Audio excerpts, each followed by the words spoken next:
Hello friends, स्वागत आप सभी का एक बार फिर से DLS न्यूज चैनल पर। तो आज तारीख हो गई 21 जनवरी 2022, दिन शुक्रवार, हिंदी तिथि माघ माह कृष्ण पक्ष तृतीया हो चुकी है, जो कि 8/52 तक रहेगी। उसके बाद चतुर्थी तिथि शुरू हो जाएगी। और बात करते हैं आज के मुख्य समाचार और टुडे ब्रेकिंग न्यूज के अपडेट वीडियो में नजर डालते हैं देश भर की तमाम बड़ी खबरों पर। देखिए दोस्तों, पीएम मोदी ने किया आजादी के अमृत महोत्सव कार्यक्रम का शुभारंभ और वो बोले कि चाहे कितना भी अंधेरा क्यों ना हो, भारत अपना मूल स्वभाव कभी नहीं छोड़ता है। प्रधानमंत्री ने देश के हर नागरिक से अपील की है कि दिलों में अपना कर्तव्य का दिया जलाएं। वहीं आजादी के अमृत महोत्सव से स्वर्णिम भारत की ओर 15,000 से ज्यादा कार्यक्रमों की शुरुआत होने जा रही है। पीएम मोदी ने इनको हरी झंडी भी दिखा दी है और इस मौके पर पीएम मोदी बोले कि ये सोते हुए सपने देखने का नहीं, ज्ञान, शोध और इनोवेशन का समय है। वहीं आज 21 जनवरी को प्रधानमंत्री नरेंद्र मोदी सोमनाथ में नए सर्किट हाउस का उद्घाटन भी करेंगे और इससे श्रद्धालुओं को कई सुविधाएं भी मिलेगी। दरअसल आज शुक्रवार को सोमनाथ मंदिर के पास बने सर्किट हाउस का पीएम मोदी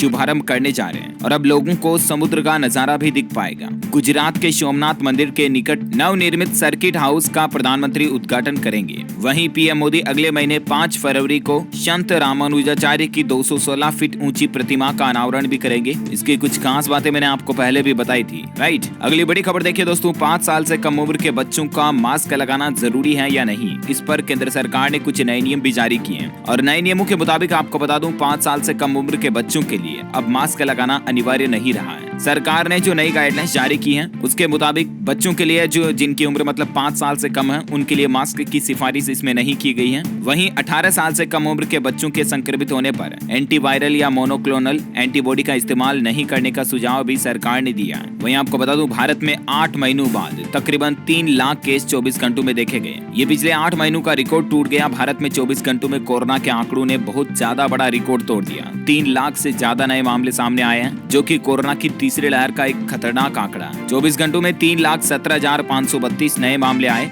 जबकि 491 लोगों की मौत हुई। वहीं 2,23,990 मरीज ठीक भी हुए। स्वास्थ्य मंत्रालय की रिपोर्ट के मुताबिक 24 घंटों में 19,35,000 सैंपल की जांच भी हुई, कोरोना जांच। तो ये कुछ रहा पिछले 24 घंटों का डेटा आंकड़ा। अभी दोस्तों हमारे देश में दिल्ली और महाराष्ट्र में तो कोरोना कंट्रोल में चल रहा है, लेकिन केरल और कर्नाटक में आउट ऑफ कंट्रोल हो रहा है। देखिए आप, केरल में एक ही दिन में 46,000 से ज्यादा नए मामले सामने आए कोरोना के 24 घंटों के दौरान, जबकि 15,388 मरीज ठीक हुए केरल में, है ना। वहीं राजधानी दिल्ली का आंकड़ा देखिए आप, 24 घंटों के भीतर कोरोना से 43 मौतें हुई और ये इतनी ज्यादा मौतें 24 घंटों के दौरान दिल्ली में हुई। 7 महीनों में सबसे ज्यादा मौतें। RT-PCR टेस्ट भी राजधानी दिल्ली में सस्ता हो चुका, अब आपको 300 रुपए ही देने होंगे। आपको बता दूं, दिल्ली में कोरोना की जांच करने की रेटों को सरकार ने घटा दिया। पहले जहां 500 रुपए रेट थी, उसकी जगह अब आपको 300 रुपए देने पड़ेंगे। और होम कलेक्शन का रेट भी सरकार ने नए रेट तय कर दिए हैं। अब इसकी कुछ और ज्यादा डिटेल्स आप स्क्रीन पर देख सकते हैं। प्राइवेट लैब या हॉस्पिटल में RT-PCR टेस्ट का रेट तो अब 300 रुपए रह चुका है। वहीं रैपिड एंटीजन डिटेक्शन टेस्ट का रेट 100 रुपए निर्धारित किया गया, जिसके लिए पहले 300 रुपए आपको देने पड़ते थे, राइट। और दिल्ली के अलावा दोस्तों, झारखंड राज्य सरकार ने भी RT-PCR टेस्ट की रेटों में कटौती कर दी है। अब आपको सिर्फ 300 रुपए देने पड़ेंगे। झारखंड सरकार ने कोरोना टेस्ट की जांच की रेटों को कम कर दिया, जहां पहले 400 रुपए रेट थी, उसको घटाकर 300 रुपए कर दिया। वहीं रैपिड एंटीजन टेस्ट के दाम भी कम कर दिए हैं। अब आपको रैपिड एंटीजन टेस्ट के लिए सिर्फ 50 रुपए ही देने पड़ेंगे। तो ये झारखंड सरकार ने भी बहुत अच्छी रेटों में कटौती की है। कोरोना की जांच के लिए नए नियम बना दिए हैं स्वास्थ्य विभाग की तरफ से। प्राइवेट लैब में भी ये रेटें लागू होगी, है ना। वहीं देखिए दोस्तों, देश में कोरोना की तीसरी लहर का पीक अभी करीब आ चुका है, लेकिन राहत की बात यह है कि तब भी हर 1,000 में से केवल 2 ही मरीजों की मौत हो रही है। यानी कि भारत में भले ही संक्रमितों की संख्या ज्यादा बढ़ रही हो, लेकिन अभी भी 24 घंटों में मरने वाले लोगों की संख्या का आंकड़ा जो है ना, वो लगभग उतना ही चल रहा है जितना पहले था, राइट। मतलब आंकड़े भले ही बहुत ज्यादा बढ़ने लग गए, 1 लाख 2 लाख से भी ऊपर, अब तो 3 लाख आने लग गए 24 घंटों में,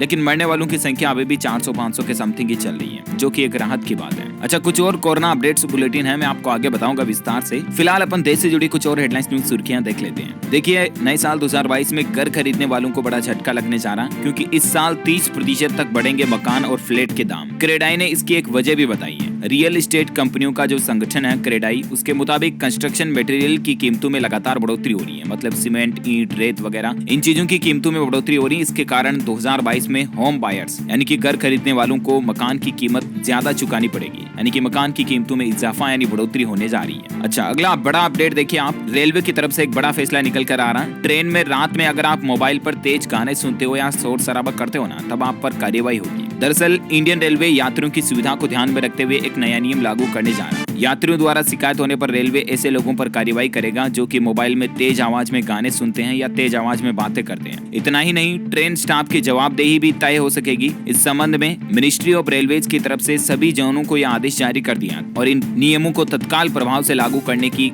घोषणा भी कर दी है। तो ध्यान रहे, रेल में सफर करने दौरान रात 10 बजे के बाद आपको मोबाइल में तेज आवाज में गाने म्यूजिक नहीं बजाना है, ताकि आपके साथ जो दूसरे सह यात्री हैं, आपके साथ में जो यात्रा करने वाले दूसरे लोग बाग हैं, उनकी नींद खराब ना हो, उनको परेशानी ना हो। ठीक है ना। वह देखिए, सरकार एक नया नियम लागू करने जा रही है। अब QR कोड से होगी असली और नकली दवा की पहचान। नए साल, अगले साल मतलब बोले तो 1 जनवरी 2023 से इस तरह का नया नियम हमारे देश में लागू होगा। सरकार ने नकली दवाओं पर लगाम लगाने के लिए एक बड़ा कदम उठाया है। दवाओं के बनाने में इस्तेमाल होने वाले एक्टिव फार्मास्यूटिकल इंग्रेडिएंट्स यानी कि API पर QR कोड लगाना अनिवार्य कर दिया और इससे आप खुद असली और नकली दवा की पहचान कुछ ही सेकंड में अपने मोबाइल से कर पाओगे। दरअसल दोस्तों, आजकल बाजार में बहुत ज्यादा डुप्लीकेट यानी कि नकली मेडिकल दवाइयां सप्लाई हो रही हैं और हमको पता ही नहीं चलता कि कौन सी ओरिजिनल है कौन सी डुप्लीकेट है। राइट। अब ऐसे में हर दवा बनाने वाली कंपनी को उसके पीछे एक QR कोड लगाना होगा और जैसे आप अपने मोबाइल की किसी भी QR कोड स्कैनर ऐप से उस QR कोड को स्कैन करोगे ना, आपके सामने पूरी पोथी खुल जाएगी उस कंपनी की,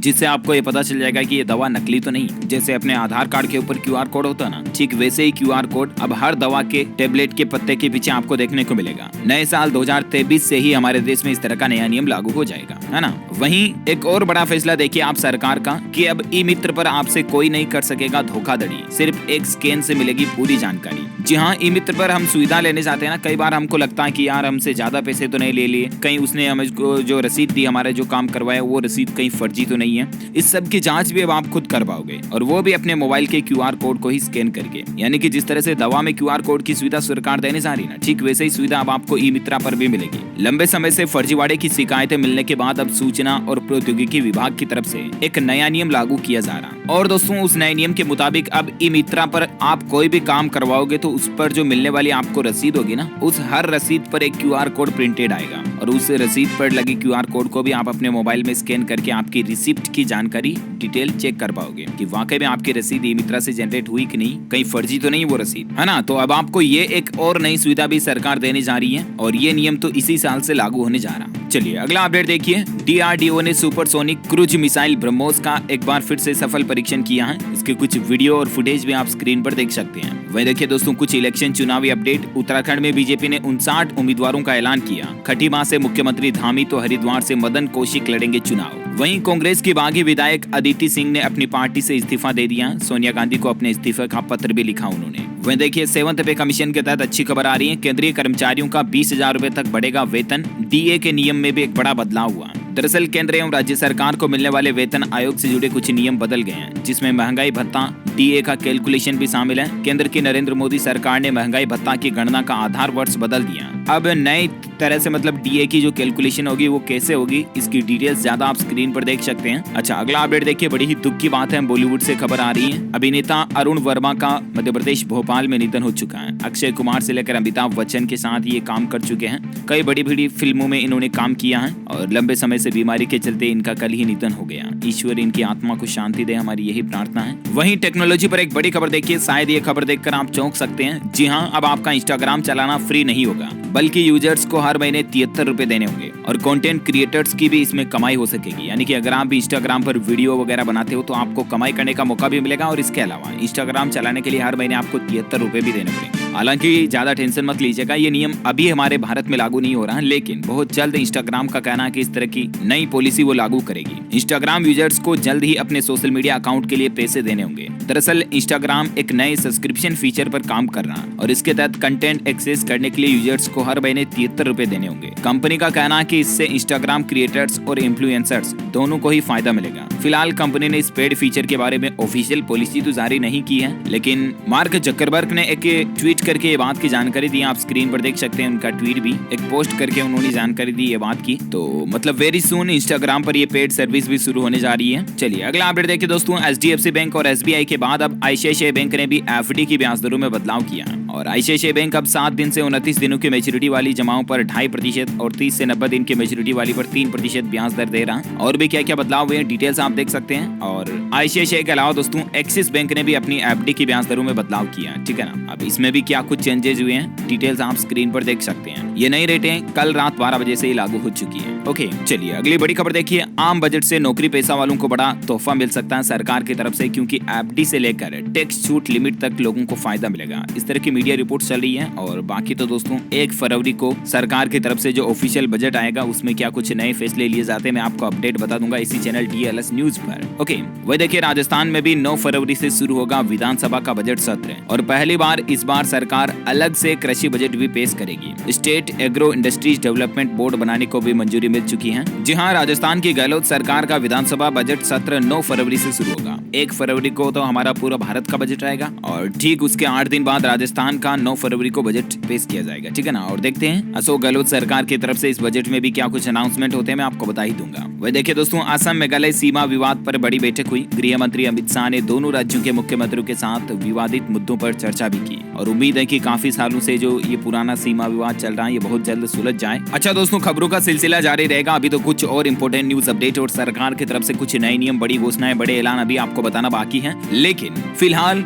वक्त हो चुका आज के ताजा मौसम समाचार जानने का। देखिए दोस्तों, ठंड से अभी आपको राहत मिलने वाली नहीं है। बर्फबारी और कोहरे के बीच कई राज्यों के लिए अभी भी मौसम विभाग ने बारिश का अलर्ट जारी किया हुआ। उत्तर प्रदेश में भी फिलहाल बर्फीली हवाओं से आपको राहत नहीं मिलेगी। यूपी में भी मौसम विभाग ने बारिश का अलर्ट जारी किया। और इन सब के बीच संपूर्ण भारत का आज 21 जनवरी 2022 का मौसम पूर्वानुमान आखिर क्या कहता है, तो आपको बता दूं अगले 24 घंटों के दौरान अंडमान निकोबार द्वीप समूह में कुछ स्थानों पर हल्की से मध्यम बारिश और 1-2 जगहों पर भारी बारिश भी हो सकती है। वहीं उप हिमालय, पश्चिम बंगाल, सिक्किम, असम, मेघालय, अरुणाचल प्रदेश में हल्की से मध्यम बारिश, मणिपुर, मिजोरम, उत्तरी पंजाब के नागालैंड भाग और उत्तरी हरियाणा में भी हल्की बारिश की संभावना है। वहीं 21 जनवरी को पश्चिमी हिमालय में छिटपुट हिमपात के साथ हल्की बारिश भी हो सकती है। अच्छा, वहीं मौसम के हालातों पर एक और बड़ी खबर देखिए दोस्तों, सऊदी अरब के बाद अब सहारा रेगिस्तान में भी बर्फबारी देखी जा रही है। ये तस्वीरों में कुछ नजारे आप देख सकते हैं और पिछले 42 साल में 5वीं बार गिरी बर्फ है। टेम्परेचर भी -2 डिग्री सेल्सियस तक पहुंच चुका है। और इस तरह के हालातों को लेकर वैज्ञानिकों का यह अनुमान है कि अगले 1500 साल में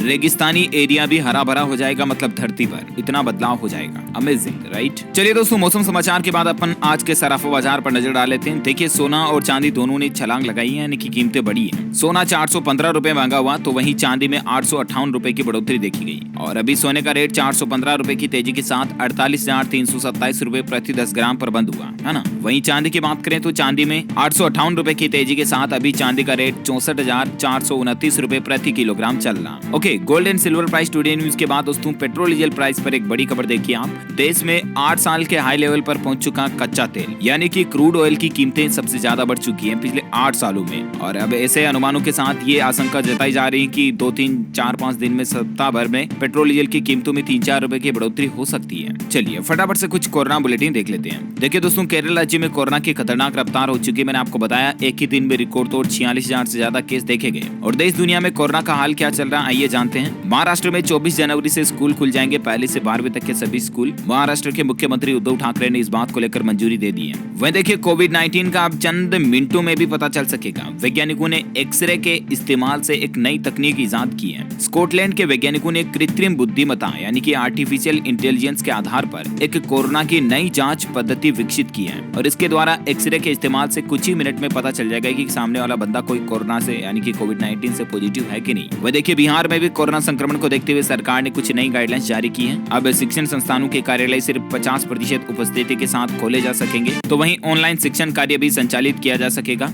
रात 8 बजे तक ही खुली रह सकेंगी दुकानें। 10 बजे के बाद रात से सुबह 5 बजे तक नाइट कर्फ्यू लगेगा। प्राइवेट ऑफिस वगैरह भी 50% क्षमता के साथ ही खुलेंगे, मतलब रेस्तरां वगैरह। वहीं 50 व्यक्तियों को ही शादी व श्राद्ध में अनुमति होगी और 100% अनुमति सार्वजनिक वाहनों में रहेगी। तो ये कुछ new rules and regulations Bihar में लागू किए गए, है ना। वही देखिए, ओमिक्रॉन को मात देगा आयुर्वेद। एक वैज्ञानिकों के शोध में रिसर्च में बड़ा खुलासा हुआ है। कोविड के शुरुआती दिनों में आयुर्वेदिक इलाज से हो रहा वायरस पर वार और कोरोना का स्वदेशी इलाज भी कारगर साबित हो रहा है। और उम्मीद है कि बहुत जल्द आयुर्वेद से भी कोरोना के नए वेरिएंट ओमिक्रॉन को हराया जा सकेगा। वहीं दक्षिण अफ्रीका के वैज्ञानिकों ने इस तरह का भी दावा किया है कि फुली वैक्सीनेटेड लोगों में ओमिक्रॉन संक्रमण डेल्टा के खिलाफ इम्यूनिटी बढ़ाएगा। WHO ने खुद इसको भी माना है। अच्छा, वहीं देखिए राजस्थान सरकार ने भी कोरोना की गाइडलाइंस में चौथी बार बदलाव कर दिया। अब जो कुछ नए नियम जारी किए गए हैं उसके मुताबिक एक तो देखिए आप 24 जनवरी से कई सारी चीजों पर पाबंदियां बढ़ाने जा रही है राजस्थान सरकार। रात 11 बजे से लेकर सुबह 5 बजे तक तो नाइट कर्फ्यू रहेगा। इसके अलावा देखिए आप शादियों में मेहमानों की संख्या भी 50 से बढ़ाकर सरकार ने वापस 100 कर दी है। और वीकेंड कर्फ्यू अब केवल शहरी सीमा में ही रहेगा। मतलब रविवार को जो कर्फ्यू लगता है ना, वो सिर्फ शहरों में ही लगेगा, गाँव में नहीं लगेगा। बाकी पहले की तरह रात 8 बजे बंद होंगे बाजार और राजस्थान में पुरानी सभी पाबंदियां भी बरकरार रहेगी। और 24 जनवरी से ये कुछ नई गाइडलाइंस लागू होगी। वहीं 1 फरवरी से सभी बाजारों, दफ्तरों और व्यापारिक प्रतिष्ठानों में सार्वजनिक करनी होगी 2 डोज लगाने की सूचना। कर्मचारियों को दोनों डोज की सूचना सार्वजनिक नहीं करने पर महामारी एक्ट के तहत कार्यवाही भी की जाएगी, है ना। तो ये कुछ नई गाइडलाइंस राजस्थान सरकार की तरफ से लागू की जा रही है। वहीं देखिए दोस्तों, मध्य प्रदेश में भी जनवरी के आखिरी सप्ताह में कोरोना का पीक आने की चेतावनी जारी की है। एक्सपर्ट्स ने चेताया है कि 15 से 20 हजार केस रोजाना आएंगे। अगर पाबंदियां नहीं बढ़ाई गई तो तीसरी लहर लंबे समय तक चलेगी। वह देखिए जम्मू कश्मीर में भी अब वीकेंड लॉकडाउन शुक्रवार दोपहर से ही लागू होगा। कोरोना संक्रमण के बढ़ते मामलों के बाद प्रशासन ने यह फैसला लिया है। पहले वीकेंड लॉकडाउन सैटरडे, शनिवार, रविवार को लग रहा था, लेकिन अब शुक्रवार दोपहर के बाद ही वीकेंड लॉकडाउन लग जाएगा। वहीं जम्मू में कोरोना के बढ़ते मामलों को लेकर सरकार ने अलर्ट भी जारी किया है। शुक्रवार दोपहर से सोमवार सुबह तक गैर जरूरी आवाजाही पर भी पूर्ण रूप से प्रतिबंध लागू रहेगा। तो वहीं प्रशासन ने 15 से 17 साल के बच्चों के लिए टीकाकरण अभियान को भी तेज करने पर जोर दिया है। ओके, तो देश में ये कुछ कोरोना का माहौल चल रहा है। आइए फटाफट से कुछ एजुकेशनल खबरें देख लेते हैं। देखिए दोस्तों, यूपी टेट एग्जाम को लेकर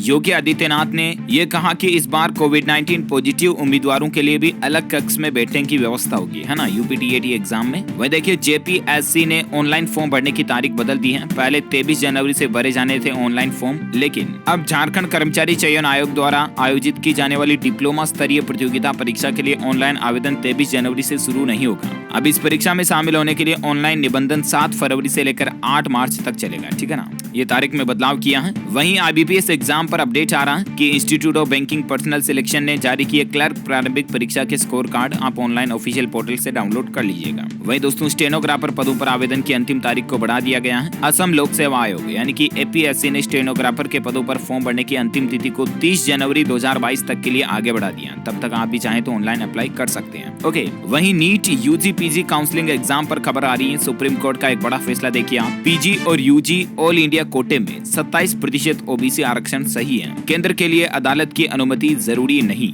ये सुप्रीम कोर्ट की तरफ से एक अहम फैसला सुनाया गया है। सुप्रीम कोर्ट का कहना है कि मेरिट के साथ आरक्षण भी दिया जा सकता है। आरक्षण और मेरिट दोनों एक दूसरे के विपरीत नहीं है। सामाजिक न्याय के लिए आरक्षण जरूरी है। अच्छा, कुछ एजुकेशनल खबरों के बाद फटाफट से देश से जुड़ी कुछ इंपोर्टेंट न्यूज अपडेट हाइलाइट्स देख लेते हैं। देखिए दोस्तों, देश में रोजगार के मोर्चे पर अच्छी खबर आई है। EPFO ने नवंबर 2021 में 38% ज्यादा सब्सक्राइबर्स जोड़े हैं, जो कि एक राहत की बात है, राइट। वह देखिए, नए साल में सस्ता घर और दुकान खरीदने का भी आपके पास बेहतरीन मौका हो सकता है, क्योंकि 31 जनवरी को पंजाब नेशनल बैंक मेगा नीलामी करने जा रहा है। दरअसल पंजाब नेशनल बैंक का कहना है कि रेजिडेंशियल और कई सारी कॉमर्शियल प्रॉपर्टीज की नीलामी करने जा रहा PNB बैंक। इस बारे में ट्वीट करके PNB ने जानकारी भी दी है। 31 जनवरी को मेगा ई ऑक्शन आयोजित होगा। आप भी चाहे तो इस ई ऑक्शन में हिस्सा लेकर के देश में अलग अलग लोकेशंस पर प्रॉपर्टी खरीद सकते हैं। ये वही प्रॉपर्टी होती है दोस्तों जो कि लोग बाग बैंक से लोन लेते हैं प्रॉपर्टी गिरवी रख करके उसके एवज में, और अगर लोन नहीं चुका पाते हैं तो जाहिर सी बात है बैंक उनकी प्रॉपर्टीज को नीलाम करता है, राइट।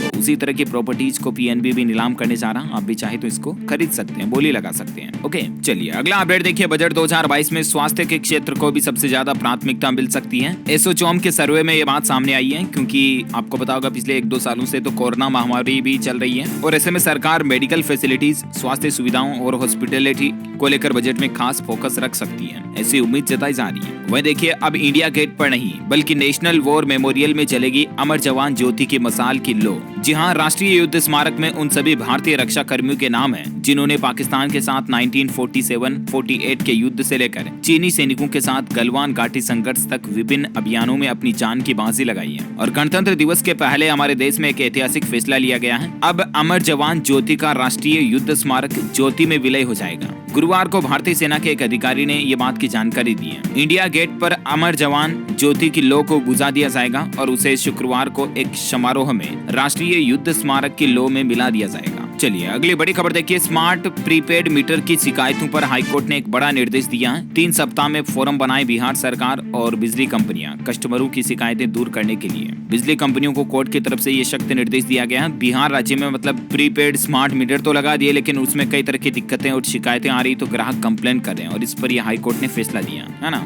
वह देखिए दोस्तों, आजकल हमारे देश में एक नई तरह का स्कैम भी चल रहा है। 12,500 के पेमेंट पर भारतीय रिजर्व बैंक आरबीआई दे रहा है 4,62,00,000 रुपए। आपको भी अगर इस तरह का ईमेल या मैसेज मिला तो अलर्ट हो जाएं, सावधान हो जाएं, क्योंकि ये बिल्कुल फर्जी है। इस तरह की कोई भी योजना आरबीआई ने या सरकार ने नहीं निकाली है, ठीक है ना। अगर आप ऐसे झांसों में फंसते हो और ऐसे लोभ लालच में कि यार 4 करोड़ की लॉटरी लग सकती है, 12,500 ही तो जमा कराने क्या करना, तो ऐसे में आपके उल्टे 12,500 भी चले जाएंगे, आपको उल्टा चूना लग सकता है, आपके साथ धोखाधड़ी हो सकती है, ठीक है ना। सकती है क्या, होगी बिल्कुल, क्योंकि ऐसी कोई योजना ना तो आरबीआई ने निकाली ना सरकार ने निकाली। आप खुद ही जरा सोचिए कि 12,500 लगाने पर कोई 4 करोड़ देगा क्या, नहीं ना। तो फिर ऐसे स्कैम और ऐसे झांसों में ना फंसे, क्योंकि डिजिटल दुनिया में तो इस तरह की चीजें चलती रहती है। हमको खुद को सावधान रहने की जरूरत होती है, राइट। मैं आपको समय समय पर इस तरह की चीजें बताता भी रहता हूँ। चलिए वहीं देखिए, एक बड़ी खबर जरूरत की न्यूज आ रही है। प्लास्टिक की बोतल में पानी पीने से गंभीर बीमारियां हो सकती हैं। हाल ही में वैज्ञानिकों की एक नई रिसर्च में इस बात का खुलासा हुआ है, और खास करके आजकल के इस कोरोना दौर में तो अपन को मतलब इम्यूनिटी पर खास ज्यादा फोकस रखना है, राइट, आप हम सभी को। तो इसीलिए प्लास्टिक की बोतल के पानी का इस्तेमाल बहुत न के बराबर करें। अगर बहुत ज्यादा जरूरत पड़ जाती तो ही करें, बाकी न करें। इसके बजाय आजकल बांस की बोतलों पर पानी पीने का प्रचलन बढ़ रहा है, तो इस तरह के नेचुरल चीजों का इस्तेमाल करें। वही देखिए दोस्तों, अब कार और बाइक का बीमा भी महंगा होगा। 20% तक बढ़ सकता है मोटर इंश्योरेंस प्रीमियम। बीमा कंपनियां इसका प्रीमियम बढ़ाने की मांग कर रही है। देश की जनरल इंश्योरेंस कंपनियों ने इरडा से, यानी कि बीमा विनियामक प्राधिकरण जो है इरडा, उससे मोटर इंश्योरेंस का प्रीमियम बढ़ाने की भी मांग की है। और ऐसा होने से आपकी कार और बाइक के लिए होने वाले बीमा का प्रीमियम यानी कि किस्त भी बढ़ जाएगी, है ना। वही देखिए, दक्षिणी दिल्ली के लाखों लोगों को मिली राहत। हाउस टैक्स के लिए बढ़ाई गई आम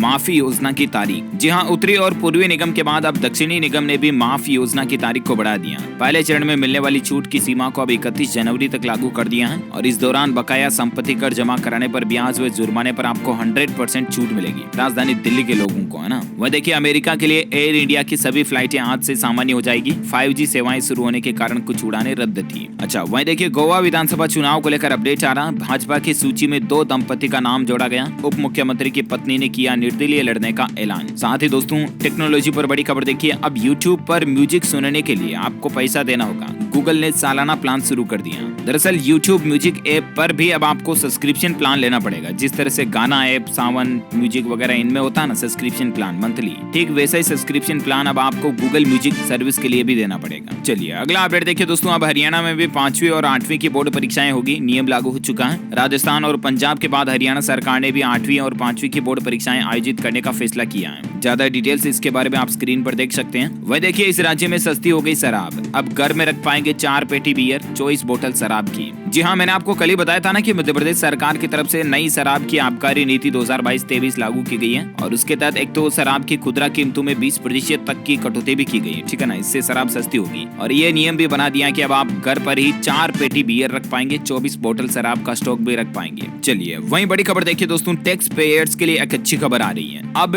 वीडियो कॉन्फ्रेंसिंग के जरिए भी टैक्स संबंधित मामलों का निपटारा हो सकेगा। ई एडवांस रूलिंग स्कीम लागू हो चुकी है, और ये लागू होने के बाद टैक्स पेयर्स को सुनवाई के लिए सीबीडीटी के ऑफिस जाने की जरूरत नहीं होगी। सुनवाई में आप वीडियो कॉन्फ्रेंसिंग के जरिए भी हाजिर होकर अपना पक्ष रख सकेंगे। नोटिस भी टैक्स पेयर्स को ईमेल पर भेजे जाएंगे। इस योजना से एनआरआई करदाताओं को काफी सुविधा होगी, है ना। तो हमारे देश में टैक्स संबंधित शिकायतों को लेकर ये नियम लागू हो चुका है। वह देखिए दोस्तों, तमिलनाडु के बाद केरल की झांकी को भी गणतंत्र दिवस की परेड में जगह नहीं मिली, तो मुख्यमंत्री पिनराई विजयन ने पीएम मोदी को पत्र लिखकर हस्तक्षेप की मांग भी की है। साथ ही खबर आ रही है, झारखंड में सहायक शिक्षकों के लिए खुशखबरी है। 60 साल में होंगे रिटायर, 50% उनका वेतन भी बढ़ेगा। झारखंड सरकार की तरफ से सहायक शिक्षकों को लेकर यह फैसला किया गया है। वह देखिए, हिमाचल प्रदेश में हरियाणा सरकार बनाएगी डैम। सरस्वती नदी के पुनरुद्धार के लिए खर्च करेगी 215 करोड़ रुपए, और ये 215 करोड़ रुपए को लेकर मतलब सरस्वती नदी के ऊपर एक डैम बांध बनाया जाएगा। डिटेल्स ज्यादा इसके बारे में आप स्क्रीन पर देख सकते हैं। ओके, और इस कड़ी में आज दिन भर की तमाम बड़ी खबरें, मुख्य समाचार का अपडेट वीडियो यहीं फिनिश होता है। और हाँ, आप मुझे कमेंट करके बताइए दोस्तों कि